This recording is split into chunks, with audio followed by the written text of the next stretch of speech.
जय भीम नमो बुद्धाय साथियों। दोस्तों, चमार वंश का इतिहास बड़े ही गौरवशाली से और खासकर भारत का अपना अब जानते हैं कि चमार एवं खटिक जाति का गौरवशाली इतिहास के बारे में। दोस्तों, सिकंदर लोदी के शासन काल से पहले पूरे भारतीय चमार नाम की किसी जाति का उल्लेख नहीं मिलता है। आज इसमें हम चमार जाति से संबोधित करते हैं और जिनके साथ छुआछूत का व्यवहार करते थे। दरअसल यह वीर चमार वंश के क्षत्रिय हैं, जिन्हें भारत सिकंदर लोदी ने चमार घोषित करके अपमानित करने की चेष्टा की थी। और भारत के सबसे लेखकों में से एक है विनोद कर्नाड टाटा को माना जाता है कि जिन्होंने अपनी पुस्तक द हिस्ट्री ऑफ राजस्थान में चमार वंश के बारे में भी से लिखा है। लेखक डॉक्टर विजय सोनकर शास्त्री ने भी गहन शोध के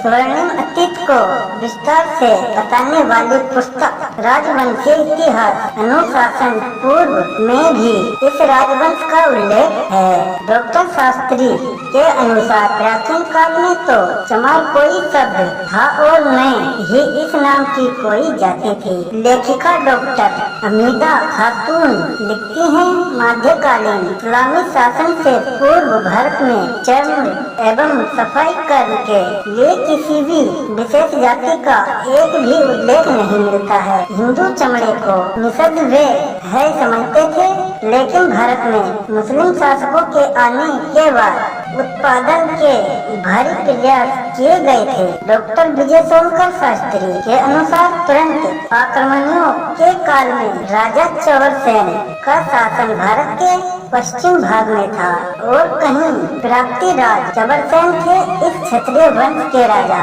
परिवार का वैवाहिक संबंध बाप्पा रावल वंश के साथ था और राणा संघवे उनकी पत्नी झाली रानी ने चबर वंश से संबंध रखने वाले संत रैदास को अपना गुरु बनाकर उनको मेवाड़ा के राजगुरु की उपाधि दी थी और उन्होंने चित्तौड़ के किले में रहने की प्रार्थना की थी। संत रविदास चित्तौड़ किले में कई महीने रहे थे।